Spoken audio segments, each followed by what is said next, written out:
We live on a planet which has greenhouse gases in the atmosphere. We are grateful to those greenhouse gases because they keep the temperature of the planet at a level which supports life as we know it.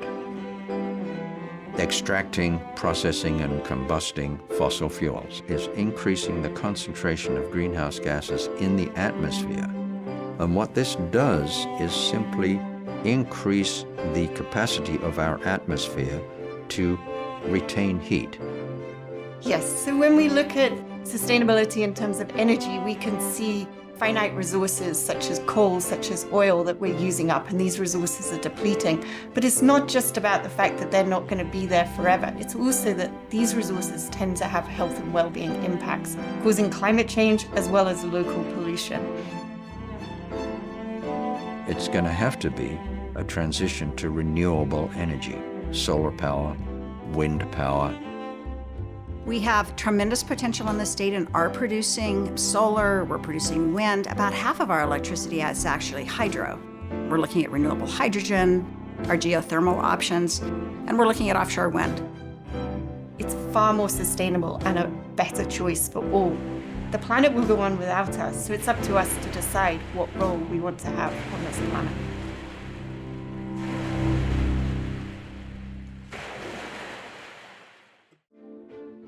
Energy Horizons is made possible in part by the Elizabeth Mon Charitable Foundation, the Four-Way Community Foundation, and by the members of Southern Oregon PBS.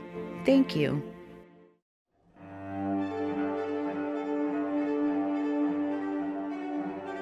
In discussions about renewable energy, solar and wind get a lot of attention. These technologies are proven, actively producing large quantities of electricity. A percentage of the energy you're using to watch this program likely comes from solar and wind. However, here in Oregon, we're blessed with incredible geographic diversity, which makes this a great place for the deployment of other, somewhat more novel forms of renewable energy. From the churning oceans off the Oregon coast, we can capture the energy of waves. From under our feet, especially in southeastern Oregon, we can capture the energy of Earth itself. And in universities and companies throughout the state, there's active effort to bring hydrogen technology into commercial viability. Our team is traveling around Oregon in search of experts, researchers, and industry professionals to better understand next-generation technologies, representing the frontiers of renewable energy.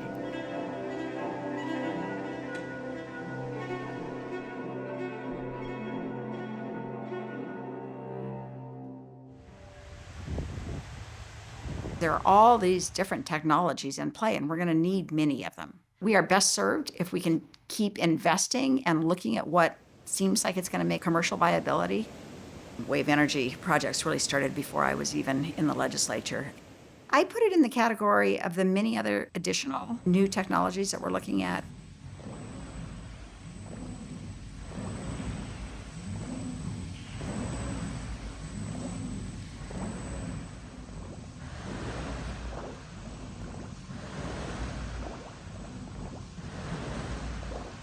Pacific Marine Energy Center is a collaboration between Oregon State University, University of Washington, and the University of Alaska Fairbanks. Our goal is to try and connect people to the power of the ocean. We really want to focus on how do we advance our understanding of the potential of marine energy. So tell me about this space that we're in right now. Where are we? What is this facility for? So the Hinsdale Wave Research Laboratory is the biggest non-military site for generating waves in a predictable fashion on demand.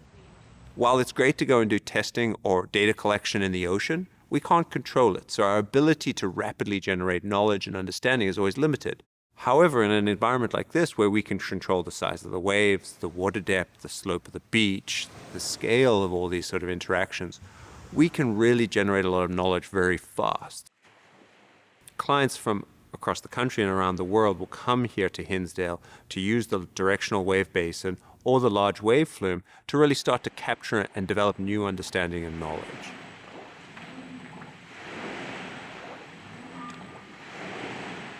Wave energy is when we're looking to harness the change in the water elevation as a wave comes by. So anyone who's ever been to the beach and walked along the beach, you're always going to look and you're going to be like, wow, there's this constant waves breaking, waves moving. There's sort of so much energy in the ocean. So part of what we do is we look to capture that motion in the ocean to make a useful energy product. That may be electricity, it also might be hydrogen. It may be some sort of other energy carrier, but our goal is to try to figure out how to harness that in a sustainable way without creating significant impact to make a fuel that we can use or a product we can use to reduce our emissions. My primary interest in research are to develop small scaled examples of wave energy devices so that we can start to understand and improve those technologies before we try and deploy them in the ocean. So when we find out something that doesn't work exactly how we might hope, we can quickly change it, we can iterate fast, we can fail fast. And that's a big thing, is when you fail, you learn things. As a wave passes, you can think about the surface of the water changing. So some technologies will use that change in the surface elevation. So there might be sort of a bobber that follows that surface. Some technologies might look at, well, when a wave goes by, it also creates a surge motion. So you can think of like an opening and closing of a door that's laid over. So as that door rotates back and forth, you can extract power from that. Other technologies look at, well, when a wave passes, it also creates a pressure signal. So maybe there's an ability for us to harness that differential pressure motion. So there's a lot of work in all these different spaces, and that's why the wave energy space is so diverse, is because there's at least 3 or 4 different energy components that one can look to harness. The state of Oregon has always been a great advocate for wave energy, or looking at our ocean in new ways to make renewable energy. The state has a long history of looking at renewables, whether it's solar, wind, geothermal, hydroelectric. And as we went to the ocean, the state's really always looked at that and be like, where do we have an opportunity to both create a niche for us, create economic development opportunities, create workforce development opportunities? And wave energy was one of those. So over the last 2 decades in the state of Oregon, there's been a pretty significant effort towards doing that. And that's led to some of the only deployment of full-scale technologies in the country. The leading U.S. manufacturers and inventors in the wave energy space are located here because of the investment in Oregon State University, because of the investment in the Hinsdale Wave Research Laboratory. While they might have a great idea or a great concept, we can provide all the expertise to help them get to that next step. I think there's a huge need to generate open source knowledge, open source technologies. We need to bring the whole community up. A rising tide lifts all boats. We need to generate more open knowledge that isn't behind paywalls or protected by IP that everyone can build from. So one of the concepts we have here at Hinsdale is a point absorber. So LUPA stands for the Laboratory Upgrade Point Absorber. LUPA is a completely open source wave energy device. And by open source, I mean we have no plans to commercialize LUPA. LUPA is here as a platform, a data set, a technology for the entire global community to use to benchmark performance of wave energy devices. So point absorber, it's a 2-body device. There's one body that sits on the surface and follows the water elevation. And then there's another body that's deeper in the water column that sort of acts like an artificial seafloor. So you can think of these 2 bodies moving relative to each other and generating power from that. It can replicate a lot of other different wave energy converters in the world. So it gives us this incredible flexibility to replicate a lot of commercial technologies, give an idea of how they may work, what their performance characteristics are, and also allows everyone to keep measuring against a single baseline. So we've built a number of versions of this. Our current one is about 12 feet tall. It weighs about 900 pounds. So it's a fairly significant sized device. Absolutely every detail of this technology is publicly available. You can download your SolidWorks files for it, your CAD files. You can download where the weights are, where we purchased everything, what worked, what broke, what we did wrong. So if technology developer A says, I've got concept A and it's amazing, we can be like, okay, well, how much better is it than the baseline? Is it 5 times better? That's great. Let's start to invest there. Let's work on that. Is it 1% better? Maybe we need to wait for something that's a little more disruptive or has potential to be significantly better. Can I come up with an innovation that's going to make that technology way better? Fantastic. Please do. Let us work with you and help you, and then go patent it and sell it. That's not our game. Our game is to help the whole sector move forward. So Courtney's a PhD candidate with us here at Oregon State University, and Jason's a faculty research associate who are leading this test campaign with Alupa. While I would love to think I am the knowledge holder in this case, it's really great PhD students and incredible faculty researchers who really do most of the work on the day-to-day. So the waves cause the buoy to move up and down, and that up and down motion turns these generators, turns this gears, and turns this generator to make electricity. So we have this physical turning, this physical motion, kinetic energy turned into electrical energy through a generator. And right now we are running about 2.5-second waves periods coming by. And we're seeing actually on our outputs right now some 40-watt peaks, 20-watt averages. The distance between individual waves, we're changing that time. So we might do 2 seconds, 3 second, 4 second waves to replicate what happens in the real ocean when we scale up. We're also testing different ways of controlling all the power electronics. So are there ways for us to maximize performance? Basically allows you to simulate all kinds of different conditions and see what performance you get under those various conditions. Yeah, it allows us to simulate the performance and also look at the sort of trickle-on effects like that. So while we may maximize performance or maximize electrical power in one setup, we find that we've also really created a lot of tension on our mooring lines, which is less desirable. So then you can sort of be like, okay, well, I want to reduce the mooring line tension, but still increase the power. So where's the trade-off? How can I do these two things? How do I co-design my system to maximize power and minimize loads? And loads is kind of a nice proxy for cost. When I was here 3 years ago, it started as an idea, a say on a napkin, and then we have taken it to its full design, about 1,000 parts in here, all the nuts and bolts, built together, taken apart, and built back together again. And we're already having outside companies, outside researchers from different schools come and use it. The surface of the globe is 70-odd% covered by water. And every piece of energy infrastructure we've built has always been terrestrial. We've built it on land. We've built solar, we've built wind, we've built coal, we've built natural gas. We've built all of our energy infrastructure on land. But as we go into this new world of renewables and we move into the ocean, there's a couple things we need to keep in mind. One, we need to think about how do we develop a new energy system, but then also try and understand the scale. Like, really, what are we working with? How big is it? You know, on land, you've got the surface of land and you can work up. Wind turbines go up, solar panels go flat. But when we get into the ocean, we've got sort of another dimension. We can also go down. So what resources do we have below the surface? What resources do we have above the surface? And what resources do we have on the surface? So it's a whole new domain for trying to figure out how do we make renewable energy in the ocean. The Pacific Marine Energy Center has made a name for itself due to the resources and knowledge they bring to the ocean energy space. Their presence is about to become even more significant with the impending completion of the PacWave test site on the Oregon coast near Newport. Historically, most of the effort and most of the emphasis has been in Europe.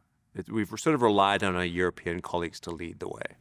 I would say over the last decade, 15 years, the US has started to say, hey, we need more energy resources.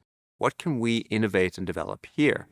Technology developers in the US have been able to build technology, build concepts, build innovations, and get them to certain scales. But whenever they wanted to test them in the ocean, there's never been a place in the US to do that. They've always left the US and they've gone to Europe to test their technologies, which isn't ideal from a sort of homegrown, domestic innovation perspective.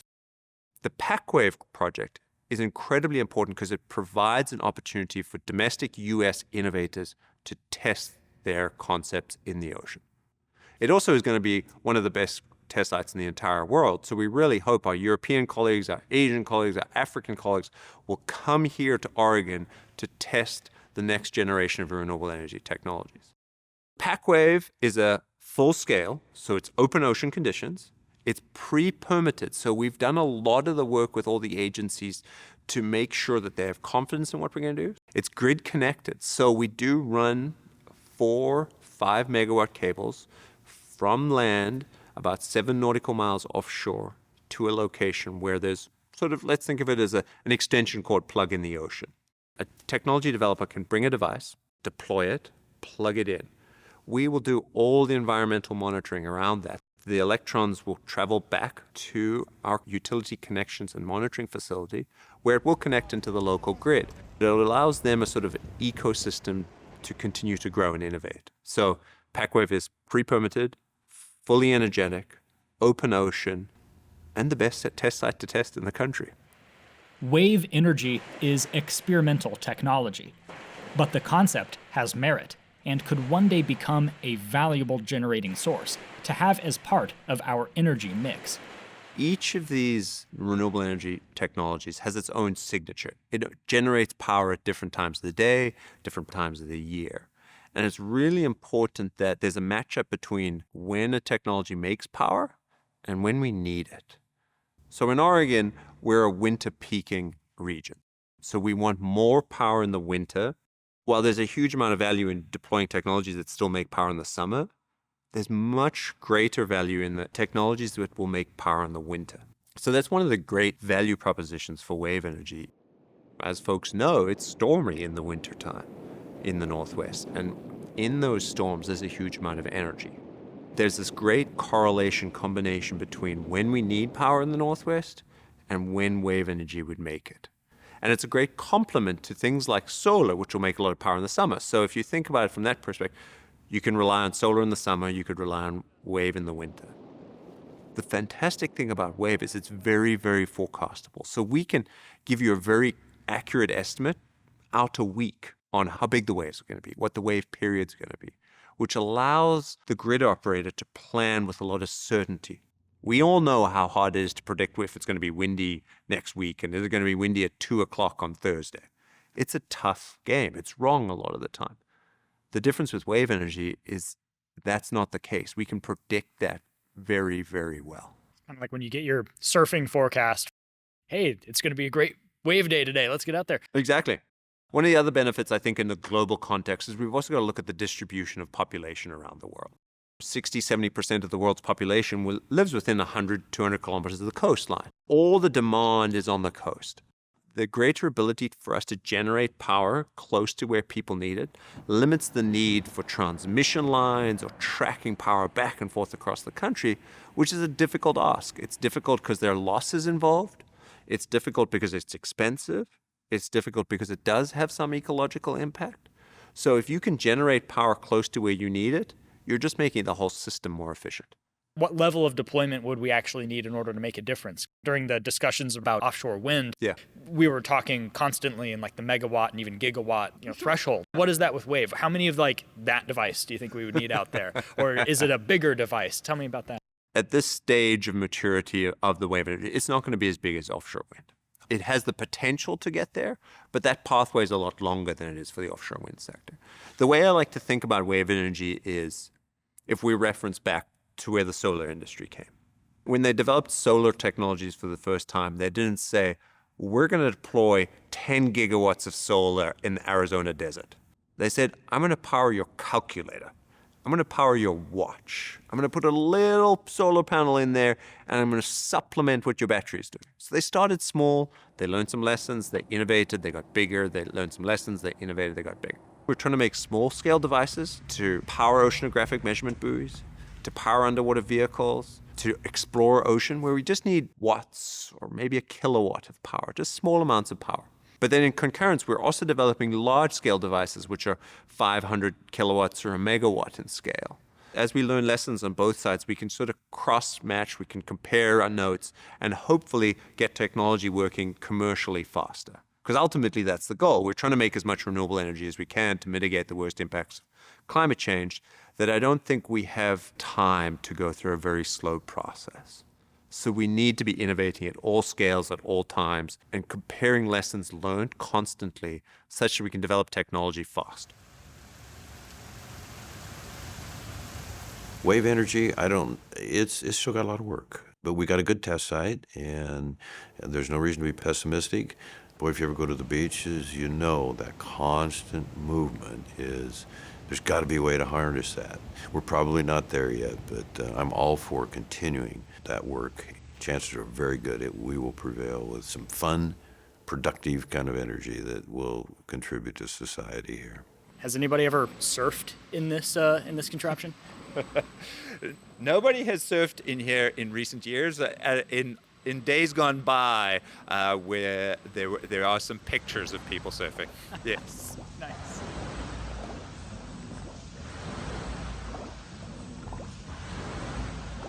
The environment you find in the highlands, east of the Cascades, is a world apart from the cold shores of the Pacific Ocean. But here, in Klamath County, there are still exciting possibilities for renewable energy. Right now, Klamath is exploding with the deployment of large utility-scale solar arrays, part of the solar revolution, which is dominating renewable energy today. But Klamath County, along with several other volcanically active parts of Oregon, is an exciting region for geothermal energy, with a history going back long before the modern interest in renewables. The Oregon Institute of Technology is a major player in the history and future of geothermal energy, and home to world-class expertise in this promising industry. My daughter's wedding happened last Saturday. I have no voice left. Oh, well, congratulations on that. That's and no money left. That is different. I'm Nagi Naganathan. I have the honor of serving as the president of Oregon Institute of Technology, or Oregon Tech. Oregon Tech has a unique accomplishment in terms of having created the first baccalaureate degree in renewable energy engineering in the United States. First of all, we are blessed with a local asset. We have great hydrothermal underground. This very campus, this was relocated here because of the geothermal assets here. The first president saw the snow melting much more quickly on this side of town. And of course, they had the technology at the time to look at geothermal, and they discovered this is a great place to have that. And in some ways, the ethos of the place is driven by renewable energy. Yeah, I was a retired professor from Oregon Institute of Technology, spent 53 years here as professor, dean, and department chair. And you're an expert in what? I guess geothermal energy. Well, I'm a civil engineer by training. So originally I built roads with volcanic materials, pumice, cinders, that sort of thing up in the Wainema National Forest. And then I became interested in geothermal. So I became, I guess, a worldwide expert because I've lectured in 45 countries on geothermal energy, given training, have friends all over the world. Geothermal energy is heat within the earth caused by the molten core of the earth radiating heat outward and into the mantle, and then we drill into the surface to get some of that heat. Unfortunately, it's not evenly distributed at shallow depths around the world. So only certain places is it economical to tap into it and use it for power, for space heating, or even cooling. It is renewable, providing you don't overtax the resource. It doesn't create any pollution, or very little, if any. In Klamath Falls, there are about 600 geothermal wells, and they all pointed up in this direction. Winston Purvine, the first president, decided there must be geothermal up here. So he took a chance and drilled several wells and actually hit 192-degree water. So we're going to go up to the top of the campus where the heat exchange building is, and that's where our geothermal heating wells are. And the heat exchange building is where basically the geothermal system starts that heats the entire campus. So the campus is made up of 17 buildings that are 100% heated by geothermal. The campus saves $1 million a year in heating costs. The construction started in the mid-60s. So the geothermal system is close to 60 years old. Okay, so we're at the top of the campus on the east side, and this is where the geothermal system starts for the campus. So we have two primary heating wells.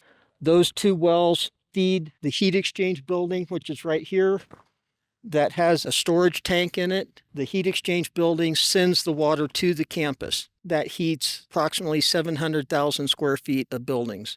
The water comes up from the wells at between 196 and 198 degrees. By the time it gets through the last building, the water still is about 70 degrees when it leaves that building and goes to the injection well. So all our water that we pull out of the ground goes through the campus and then back into the same aquifer in the injection well. So it's a continuous loop. It's not sent down the storm drain or anything like that. So in other words, you recycle all of the water that's used in the system. Yep, and it goes back into the aquifer, gets reheated, and works its way back up to the production wells. And originally here on campus, we disposed it into a creek that ran down into the lake. Well, the homeowners down below didn't like all that heat coming down there. So we drilled an injection well. So therefore, if you produce, you have to use an injection well. Oregon Tech recently received $18 million in funding from legislation to renovate our geothermal heating system. And so this system has been heating the campus for 60 plus years. And so this funding will help us renovate that system and get another 50 to 60 years. So this design that we're about to see in here is pretty much what was put in 60 years ago. Yep, this is original. So we're kind of seeing like the last legs of this current design. And it'll be noticeably different. Wow, So okay. the layout of the building, the geothermal heating is on this side. This is the current storage tank.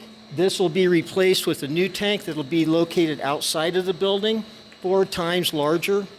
If our well goes down, we'll have more storage that'll allow us to get the well back up and running before we run out of hot water. This is 6,000 gallons. Our new tank will be 24,000 gallons. Wow. This side is a geothermal power plant. So the hottest water goes to the power plant.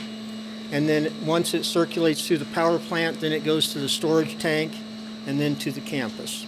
We are currently looking at upgrading this to a new and more modern system, more of a modern teaching tool for our students. This is not just a utility interest. To us, it is an educational and innovation platform. So our hope is as we develop these technologies, our students will have an immersive learning experience working with the actual geothermal power plant. They are not just reading the theory of it, they are getting to practice it and see how it is working. Yeah, I have a geothermal well in my front yard. Do you now? Yeah, that heats our house and the neighbor's house. It's 190 degrees and it's only 410 feet deep. And we don't pump the water out of the well. We use what's called a downhole heat exchanger, just a loop of pipe in the well that we circulate city water through. And that then goes in and heats the house and our domestic hot water and my hot tub in the backyard. Okay. Geothermal, if, for example, in town here, they have drilled wells in one part of town and piped it to another part of town. They were actually able to pipe it up to Klamath Union High School. So it can be piped. In Iceland, it's been piped probably 50 or 60 miles from where their geothermal field is to the town of Akureyri. But the reason they could do it, because it came out at 100 degrees Celsius, and all they needed was 80 degrees Celsius in town. So they lost 20 degrees, but they had the pipeline above ground buried under earth bank. Okay, so they lost 20 degrees, but 80 degrees was still enough to heat the town of Akureyri. So it was beneficial there. More geothermal development in Klamath County is very exciting. We have a lot of it already. I don't know if you're aware, but if you were to walk down Main Street during the winter, the sidewalks don't have snow on them because they're all geothermally heated.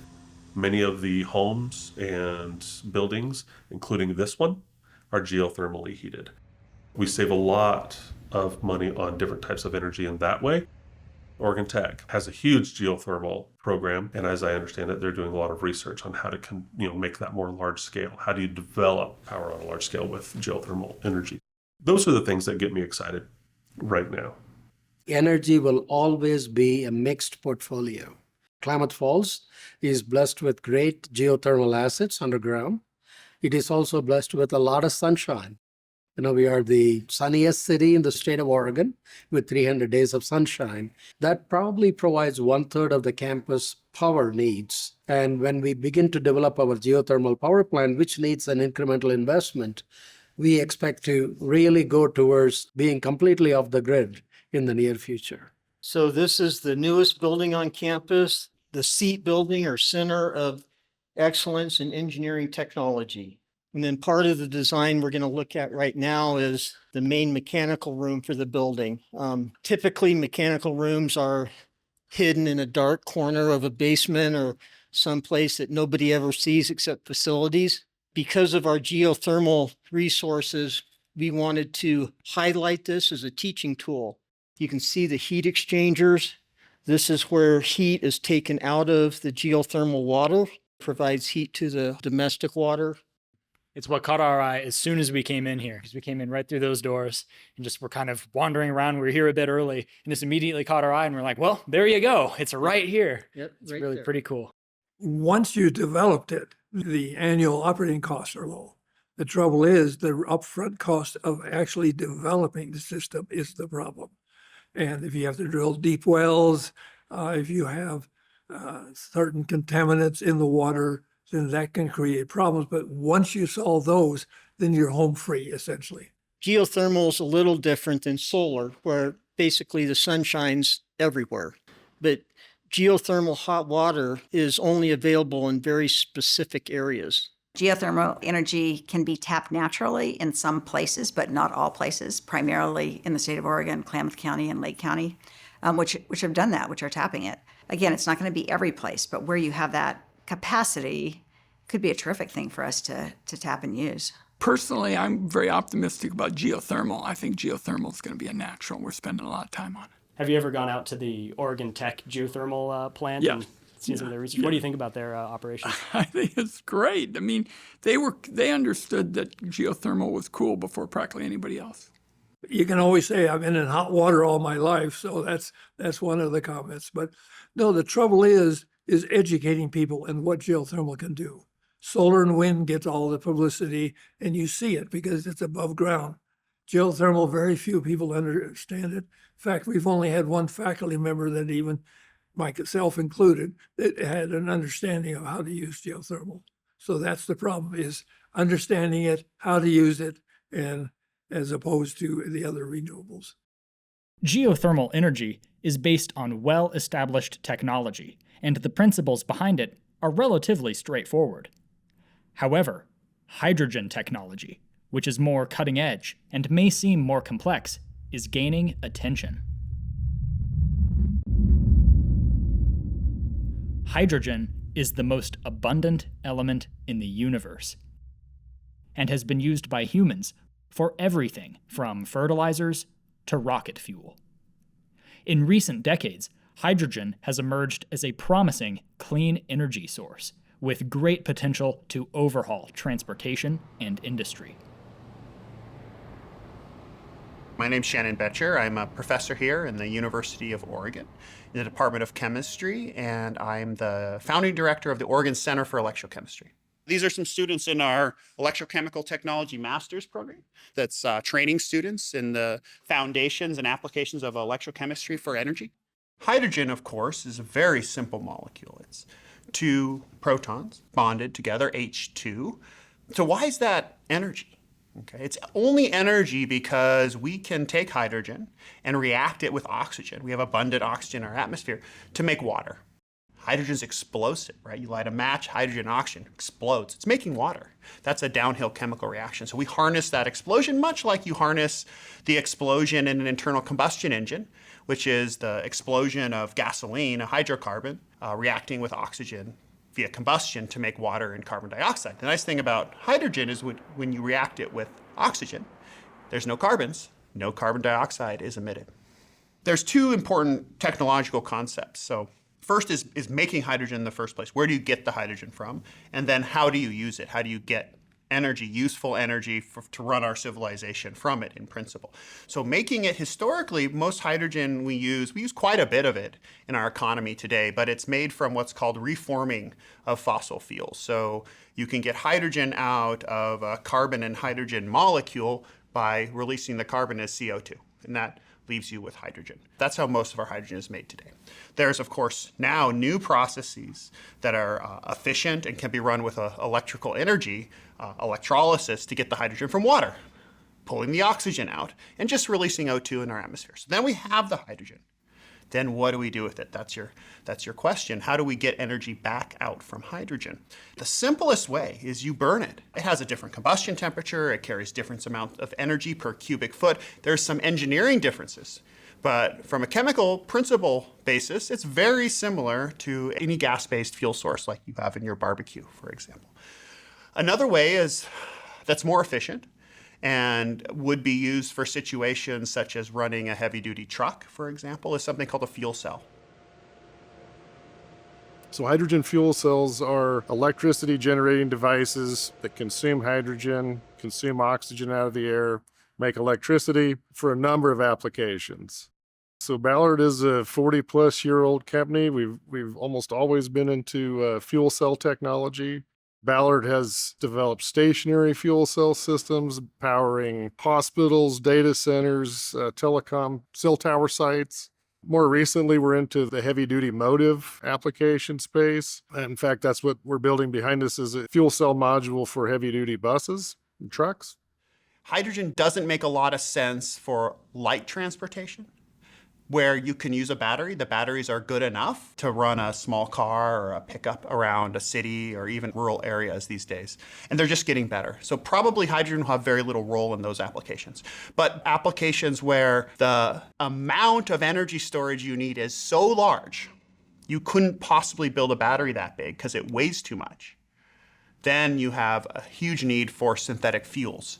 And hydrogen is by far the simplest synthetic fuels. There are alternatives, but hydrogen is the simplest and probably most cost-effective and what I think we'll probably see to the largest extent.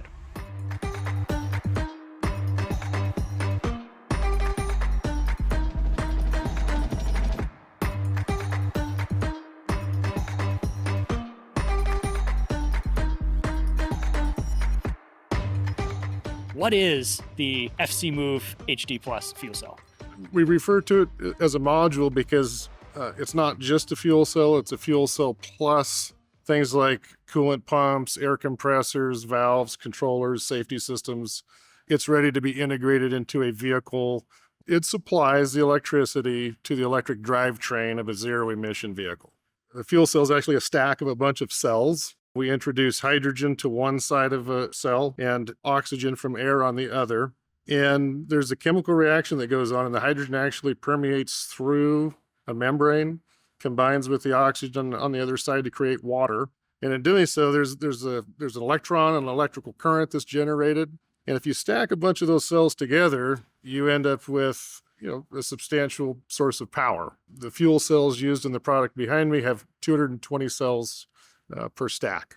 So this is a 220 cell fuel cell stack, and you can kind of see from that angle how thin these plates are. On this side of the module over here, we have these two compression fittings. So that's going to be our fuel in and then pressure relief. Air going into these butterfly valves and then coolant as well. And then at the very end of the side over there, there's a couple high voltage connections, and that's where the voltage output is going to be.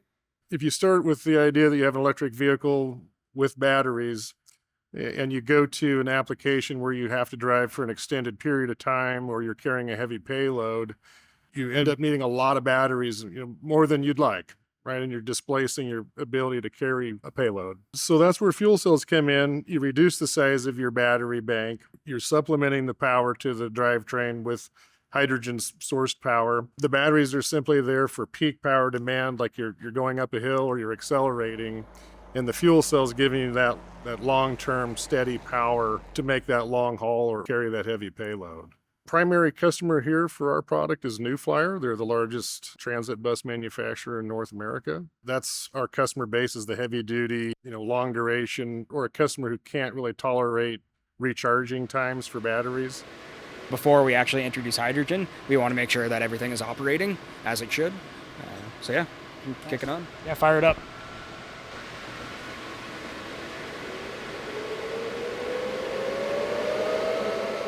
Going on here is an end-aligned factory test. So every fuel cell module is actually operated through its full operating range. It has to achieve full power. The performance has to be, above a prescribed level. So this basically simulates like the kind of power load that the fuel cell will have to deal with while it's driving a truck or something like that. That's right. Instead of just burning the power and, running a heater outside, we actually are pumping that power back out onto the grid. So we're actually running our meter in reverse when we're running our tests. So, Nice. yeah. So it reduces your power bill a little bit. That's right.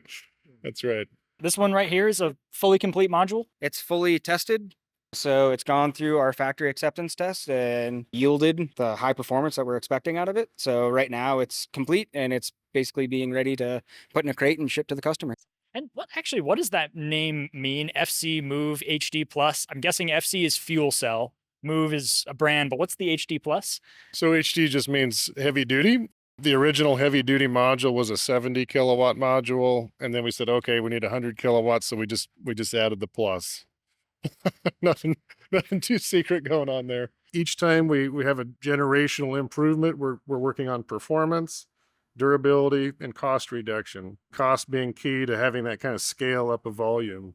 If we go back a decade or so, we were using industrial components that maybe weren't tailored very well to our application.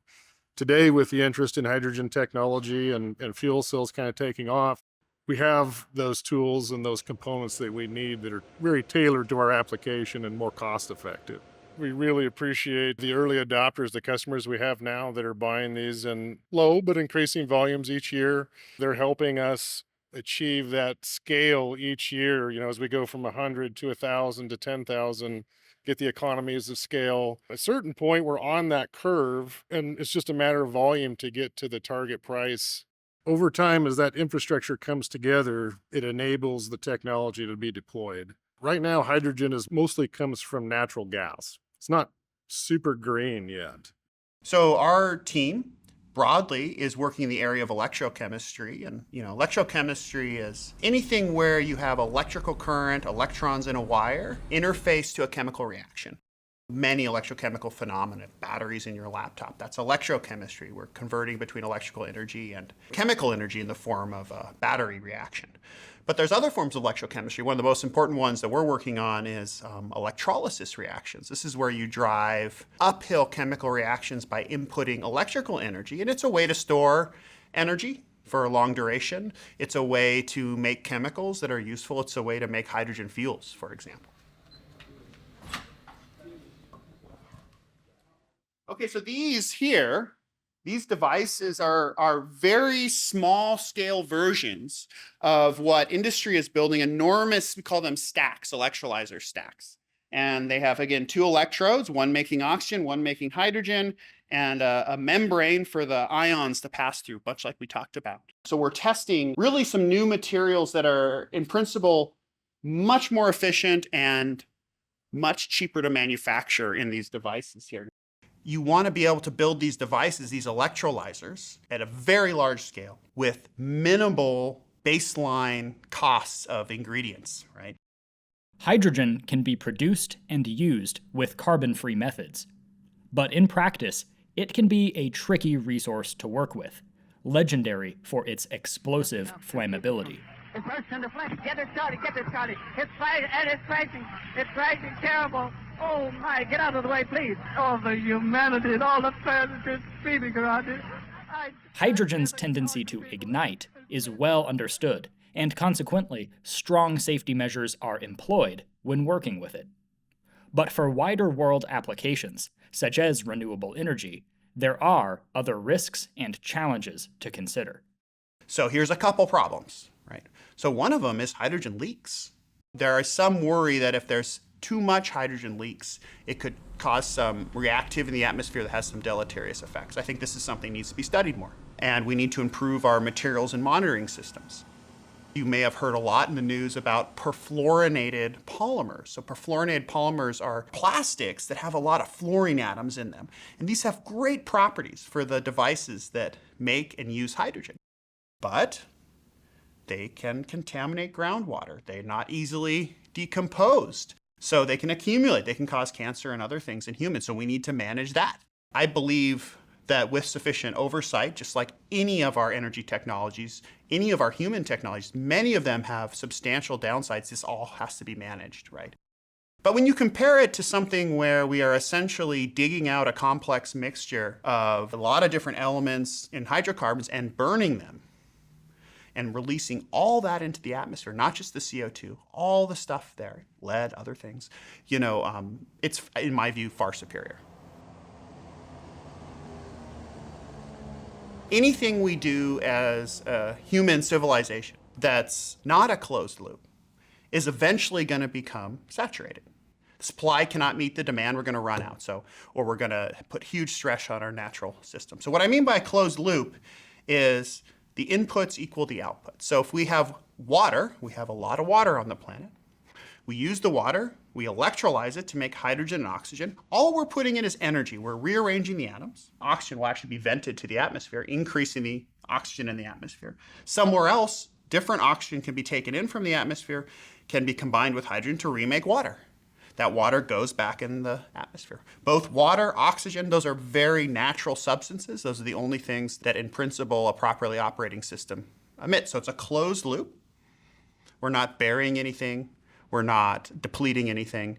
We're just taking renewable energy. There's plenty of sun. There's plenty of wind to do all of this. So these are the tanks where you actually store the hydrogen you use here in this facility? That's right. So we're really fortunate we were able to line up a supplier here in the Northwest, air gas. This hydrogen's coming to us from Kalama, Washington. And actually, it's pretty green. They're generating this hydrogen from an electrolyzer. There's lots of different ways to use and store hydrogen, and they're going to vary substantially based on the application. So hydrogen can be actually piped around at very low cost, much like natural gas. The challenge is you need different types of pipes because it's a very small molecule and it can damage steels and things like that that are not meant to carry hydrogen. So it needs some infrastructure to pipe it around. That would be using it as low pressure. And that's what you do if you just wanted to use it for an on-site application, for example, in a steel mill or to any sort of high temperature process you wanted to run with hydrogen instead of with a fossil fuel.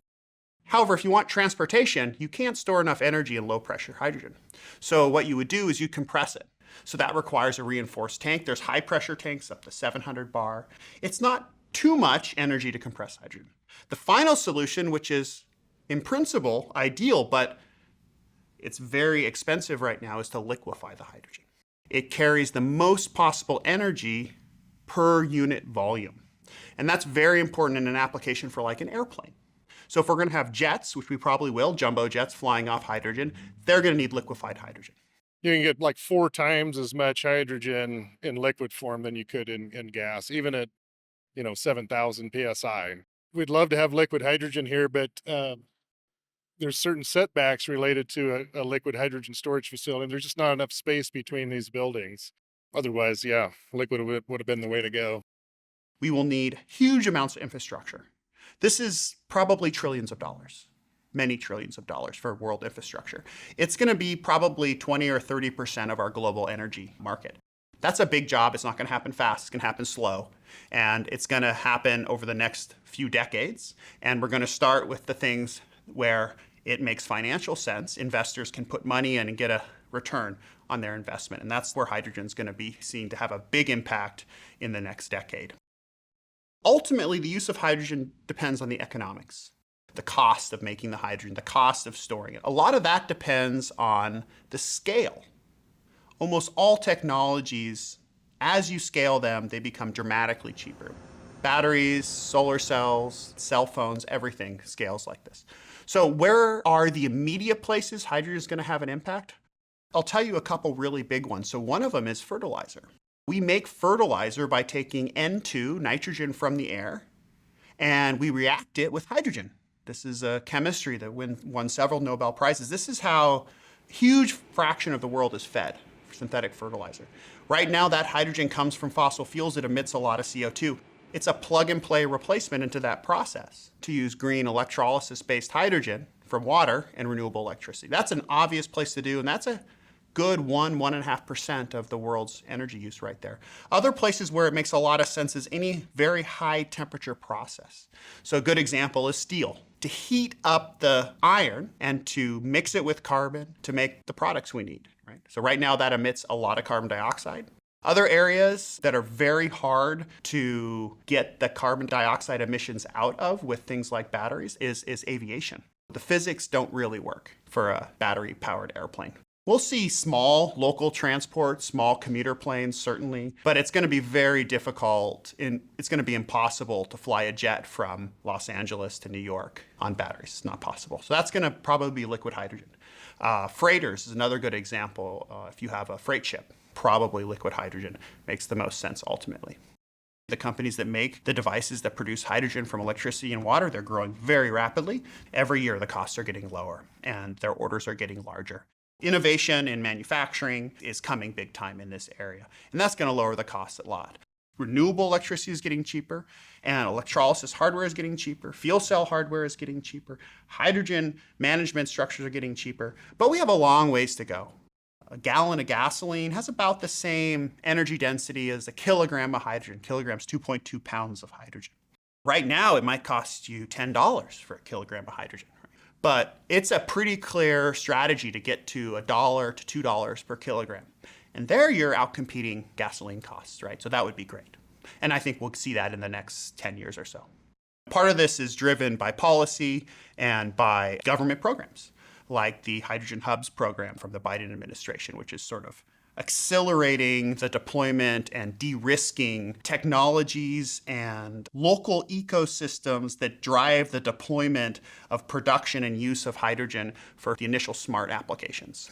They put aside $8 billion for hydrogen hubs. There's one here in the Pacific Northwest. There's one in California. They're putting money on the table to help industry get started, saying, look, if you put in 50 million, we'll put in 50 million, and we're going to build a plant that takes hydrogen made from electrolysis, and we're going to use that to make fertilizer, and the farmers in that region are going to use that fertilizer. That makes a ton of sense. You have a lot of wind, you have a lot of hydropower, is another source of green electricity. We have a lot of hydropower in the Pacific Northwest right now. We have solar, we have all the things we need. You know, if you're in the port of Seattle, and you want to de-risk hydrogen as a maritime fuel, it will be a great fuel, but we need the hydrogen, we need the ships. And it's going to be subsidized at the beginning, but most of the costs are actually still being borne by industry because they know ultimately there's a lot of money to be made in the new energy economy. It's just getting over that barrier. How do you displace bunker fuel, right?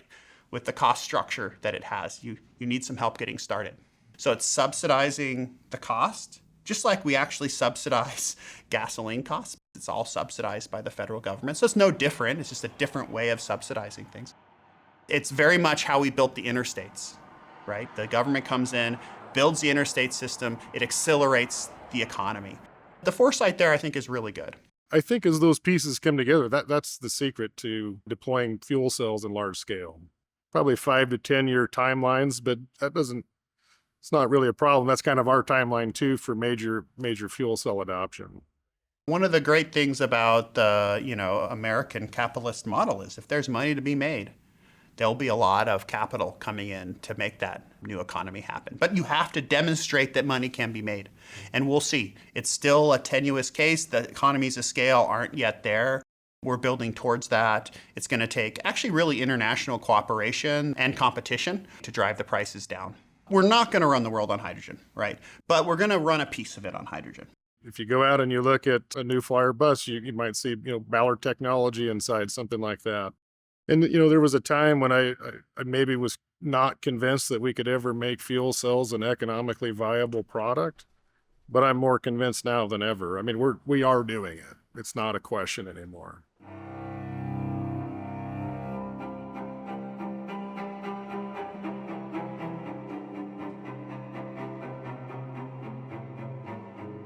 What's your optimism level as somebody who works in this field of technology, works on renewable energy?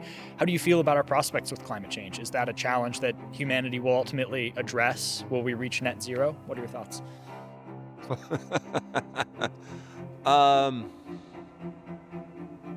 I wouldn't be in this game if I didn't believe we could get there. Well, it's inevitable. In my mind, with what I know now, there's really not something else viable on the table as far as I can see. For sure, net zero is achievable through those kinds of sources of energy. So do you feel good about the future in a very general sense, working in this industry? I do, and I mentioned earlier, I think I've been in this industry for over 20 years, and I wouldn't stay if I didn't think it was worth working on. those that do recognize climate change will do something about it and will look heavily at renewables. And those are the people that I'm counting on. This is the cycle of innovation. Once people start selling these things, there's more money to do research and development. The cycle of learning will continue. The factories will get bigger, create more jobs in this field, and eventually it'll eat into that energy economy, become a real substantial piece of it. But I think at this stage, we need to investigate every technology, every option of societal change, of policy, of technology development to get there. I think we can do it. The public is starting to understand this. Unfortunately, I think it's taken some wildfires, some floods, a lot of very significant natural disasters for people to start to understand change is happening right now. But I think we're in the right place, and I think we're on a good path. We just need to be steady. We need to provide confidence that in 5 years and 10 years and 20 years, governments will still be supporting this work so that companies don't go to something where there's a cheap buck. But they're like, if I stay the course, there is a huge opportunity here. Renewable energy is not simply an aspirational area. It is going to be very relevant to the world.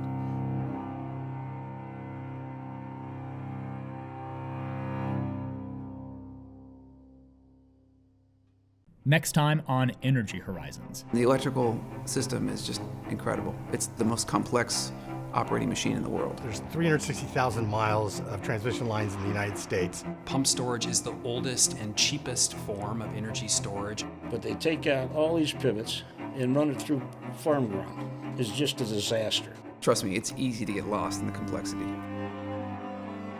Thursday night at 8 on Southern Oregon PBS.